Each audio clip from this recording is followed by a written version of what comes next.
Hi everyone! In last week's video, I started working on my brickwork of my doll's house, and this is what it looked like at the end of the video, ready to paint. So I'd done some practice areas of paintwork over bricks to try and work out what colour I should paint the bricks. And I asked for your advice and your thoughts, so thank you to everybody that's left a comment or that's voted on Instagram. There were lots of different ideas and it's been very hard to decide. Now I was asked about the history of the building, and this question really sparked my imagination and helped me to make the decision on the brickwork. There were so many options that I could choose for the history of this house, and it really helped me to think of what it might have been used for in the past. I actually live very close to an area where there's lots of old warehouses that have been converted into art galleries and cafes, and I just thought this is brilliant because it means that I can look around me and look around the area that I live to find inspiration and to look at the different architecture and to have a look at all of the different features that I could now put into my doll's house. So I started by giving my brickwork a sand down, but I haven't sanded it too much because I don't want a completely smooth finish. Now obviously this was quite a dusty job, so I did take some safety precautions, and I also made sure that my cat was outside at this point so that she wasn't breathing in any of the dust, and she didn't come back into this room whilst it was still dusty. So I protected the windows by putting some brown paper over them. It's actually packaging from a parcel that I'd just received. I like to make sure that I'm recycling different things. And I covered each window frame and window and the door as well. Thanks to everybody who left suggestions about what I should do with the window in the middle of my doll's house. Having a stained glass window was a really popular choice, and I loved that idea, although now that I know what my doll's house looks like at the end of this video, I'm not sure if that's still the best choice or not. So please let me know what you think, and I will continue to have a think. I've not quite decided yet.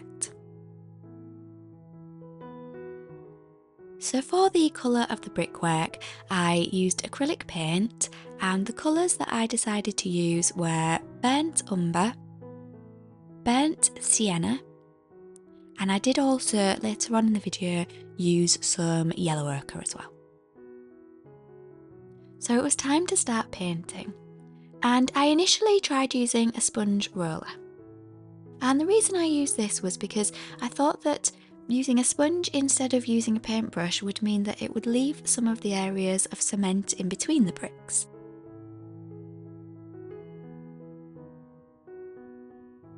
As it happens, I actually didn't like this effect, so I did then go back and use a paintbrush, which I'll explain in a few minutes. You might have noticed that I didn't cover up the stonework above the windows or down the side of the building before I started painting, and I have gone over them with the roller. And the reason for this is because I am actually going to be doing something different with the stonework. It's not going to be left as it is. Whilst I was painting my doll's house, my mum was round and she was painting a picture too. And then we decided to stop for some lunch.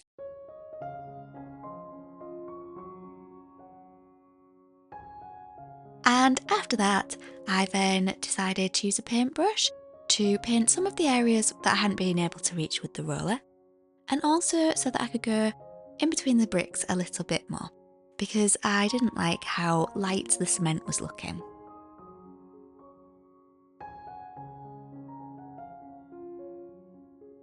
I know that this does look a little bit messy, but because I knew that I was going to be doing something different with the stonework around the edges, I knew that I didn't have to be too careful in these areas.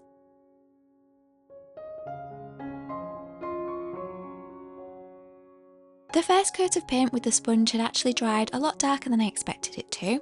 So as I was working into the brickwork here, I was mainly using the raw sienna colour. In this area here, I didn't carve bricks into all of the filler mixture because I wanted it to look like the building had had a little bit of repair work done, so that it looked like this was cement or plaster, and so that it looked like some of it had come away as well, leaving the bricks underneath.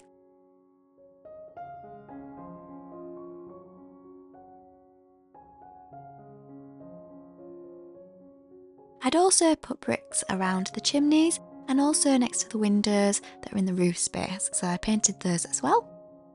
This house actually has some green felt at the bottom of it to protect the surface that the doll's house is stood on, but this piece was coming away.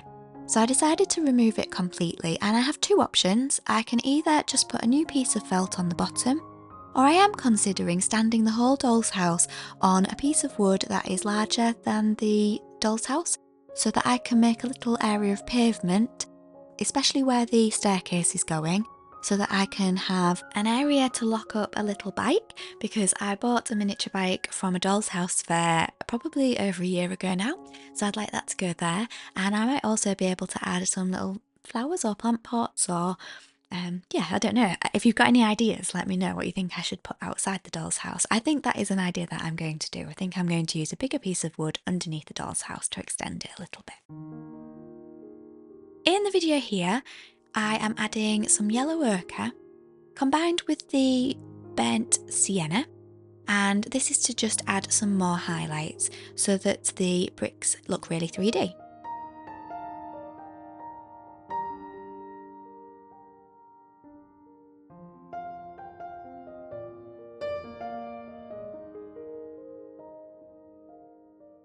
At first the bricks looked a little bit too yellow, but as I worked on the entire area it all started to blend together very nicely.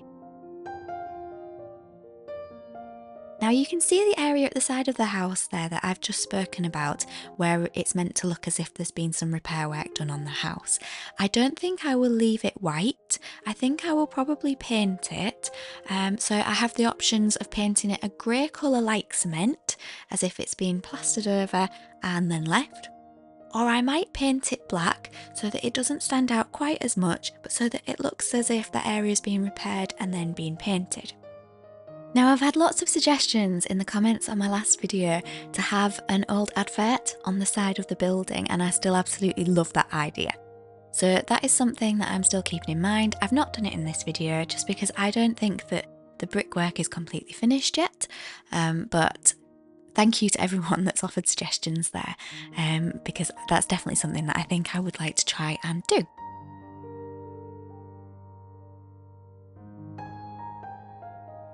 So once this was all painted, it was time to remove the tape and the brown paper that I'd used to protect the window frames and the windows. I had also painted the stonework on all of the house the same colour, but this was just to neaten it off because I had some patches that had some of the paint on and some that didn't. So I think I probably am going to make some actual sort of stone looking areas that are lighter in colour, or I could repaint these areas a completely different colour. I do wonder whether rather than having it as stonework I could paint it a dark green or a dark maroony colour to make it look like painted woodwork, or I could have them as actual stone. So what do you think?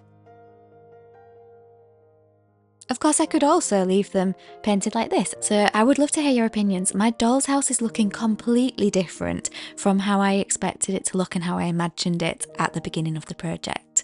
But I like the idea that it's an old converted warehouse. That's given me lots of inspiration and lots of ideas. So I do need to decide what to do with the stonework.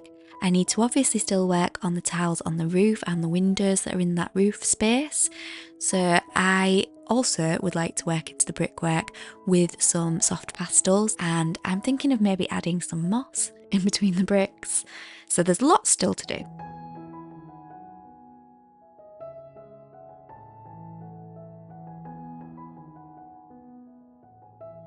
I'd love to hear your thoughts about what you think I should do next. Obviously the exterior of the doll's house isn't finished at this stage, so I will show you what I've worked on through the week in next week's video. And thank you so much for watching. I hope that you have a really lovely week, and I'll see you next time.